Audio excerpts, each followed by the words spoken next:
El contexto de este devocional es Génesis 21, 8 al 21. El niño creció y fue destetado. El día que Isaac fue destetado, Abraham ofreció un gran banquete. Pero Sara vio que el hijo que Agar, la egipcia, le había dado a luz a Abraham se burlaba de su hijo. Así que le dijo a Abraham: despide a esta sierva y a su hijo, porque el hijo de una sierva no va a compartir la herencia con mi hijo Isaac. Estas palabras le parecieron muy preocupantes a Abraham por causa de su hijo. Génesis 21, 8 al 11. Isaac comenzó a crecer hasta que fue destetado. Esto ocurrió cuando este niñito tenía aproximadamente unos 3 años.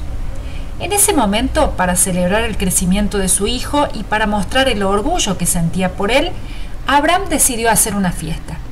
Sin embargo, cuando todo parecía ser alegría, surgieron viejos problemas no resueltos. Antes, cuando Agar, la sierva egipcia, había quedado embarazada de Abraham, había despreciado a Sara. Ahora era Ismael, el hijo de Agar, quien comenzaba a burlarse de su hermanito, el hijo de Sara. Al parecer, las mamás y los hijos se parecían bastante. Ismael tenía 14 años cuando Isaac nació. En la antigüedad, el primer hijo que nacía en una familia era llamado primogénito. El primogénito era considerado superior a sus demás hermanos. De este modo, cuando el padre moría, el hijo mayor era quien ocupaba el lugar de autoridad por sobre los demás miembros de la familia. Además de esto, la herencia no se repartía en partes iguales entre todos los hijos, sino que el primogénito heredaba el doble de lo que heredaban sus hermanos de los bienes y las tierras que el padre hubiese dejado al momento de su muerte. En la familia de Abraham, Ismael ocupaba el lugar del primogénito. Sin embargo, Ismael no era hijo de la esposa de Abraham, sino de su esclava. Y ahora que el hijo de Sara había nacido, esto obviamente generaba un gran problema. Seguramente, Agar dudaba de que Ismael siguiera ocupando su lugar como primogénito, porque ella era solo una esclava. Por su parte, Sara estaba convencida de que a pesar de no ser el hijo mayor, los privilegios de la primogenitura le correspondían a su hijo Isaac. La situación se volvió tan conflictiva que finalmente Sara se cansó y le exigió a Abraham que echara de su casa tanto a Agar como a Ismael. Sara no estaba dispuesta a que el hijo de una simple esclava recibiera más privilegios que su propio hijo. Obviamente, al oír el reclamo de su esposa, Abraham se sintió muy triste y angustiado. Después de todo, Ismael era su primer hijo y él lo amaba mucho. Sin lugar a dudas, separarse de Ismael sería algo muy difícil para Abraham.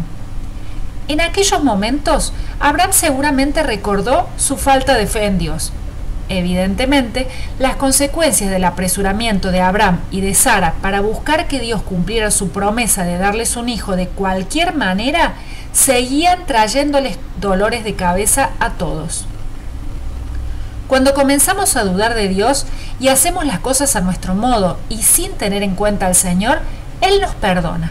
Sin embargo, las consecuencias que debemos sufrir por haber actuado así siempre son dolorosas. Siempre es mejor esperar en Dios y buscar su dirección, sabiendo que los planes que Él tiene para nuestra vida son perfectos, en vez de impacientarnos y arruinarlo todo. Abraham debía tomar una decisión difícil: hacer lo que Sara sugería o no. No era la primera vez que su esposa le decía qué hacer. Sin embargo, la vez anterior, cuando Abraham no había consultado al Señor y ambos habían buscado una madre sustituta para su hijo, ellos habían logrado lo que buscaban, pero hasta ese momento estaban sufriendo las consecuencias amargas de esa decisión. No obstante, esta vez Dios apareció para guiar a Abraham y decirle qué era lo que debía hacer. Recuerda, cada decisión que tomas no solo te afecta a ti, sino también a las personas que te rodean. Incluso tus hijos y tus nietos se verán afectados por lo que elijas hoy. ¿Cómo actúas cuando tienes que tomar una decisión? ¿Haces lo que dice la mayoría? ¿Sigues lo que dice tu corazón? ¿O por el contrario, buscas la dirección de Dios? La Biblia nos enseña que Dios puede y quiere ayudarnos a tomar decisiones correctas. ¿Pero de qué manera lo hace? En primer lugar, Dios nos muestra el camino que debemos seguir a través de su Espíritu Santo.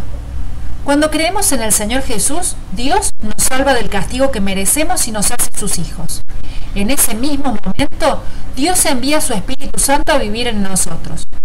Una de las funciones del Espíritu Santo es guiarnos y mostrarnos cuál es la voluntad de Dios para nosotros, es decir, de qué manera debemos vivir para agradarle, y la manera en la que lo hace es dándonos paz.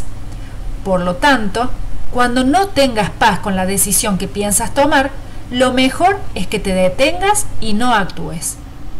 En segundo lugar, Dios nos muestra qué debemos hacer a través de su palabra. En la vida hay ejemplos para prácticamente todo. En ella encontramos el ejemplo de personas que confiaron y obedecieron al Señor y fueron bendecidas, y también de personas que decidieron hacer las cosas a su manera, cuyas vidas terminaron en desastre. La palabra también está llena de consejos y mandamientos claros. Por lo tanto, a la hora de tomar una decisión, recurre a la Biblia. Tu palabra es una lámpara que guía mis pies y una luz para mi camino. Salmo 119, 105. En tercer lugar, Dios nos muestra qué decisión tomar a través de consejos sabios. Muchas veces, antes de tomar una decisión, hablamos con otras personas. El problema es que a veces hablamos con personas que no conocen o que no creen en Dios, y ese consejo nunca puede ser bueno.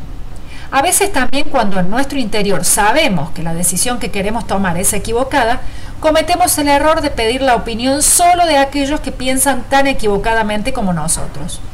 La Biblia dice: el éxito depende de los muchos consejeros. Al buscar el consejo de alguien, lo mejor es que busques a alguien que ame al Señor y que también te ame, porque para evitar que tengas que sufrir, esa persona te guiará por el camino correcto, aun cuando ese camino vaya en contra de lo que deseas. Dejar que el Espíritu Santo, la palabra de Dios y los buenos consejos te guíen es la mejor fórmula para tomar buenas decisiones. Si lo que te parece que es la mejor decisión está en contra de alguno de estos tres indicadores, lo mejor es que te detengas antes de actuar y que continúes buscando la guía del Señor. Sin embargo, recuerda, solo podrás ser guiado por el Espíritu Santo si el Espíritu Santo vive en ti, es decir, solo si eres un hijo de Dios. Solo podrás ser guiado por la Biblia si conoces lo que la Biblia dice. Y solo podrás ser guiado por un buen consejo si te rodeas de personas que conocen y aman al Señor. Tal vez te preguntes, ¿por qué tengo que seguir la dirección de Dios? ¿Por qué debo hacer lo que Él me dice? Simplemente porque Él te creó y te ama. Además, Él es sabio. Por lo tanto, el camino que Él te muestre siempre será el mejor y el que te permitirá ser feliz y vivir en paz. Más allá de tus pensamientos, tus sentimientos y tu mirada acerca de lo que es mejor para ti, está la mirada de Dios, la cual llega mucho más lejos que la tuya, porque Él, a diferencia de ti, es infinitamente sabio. Dios es capaz de ver lo que tú no ves y de entender lo que tú no comprendes. Él conoce el final de la historia y sabe cuáles serán las consecuencias positivas o negativas de cada decisión. Por lo tanto, lo mejor que puedes hacer es dejarte guiar por Él.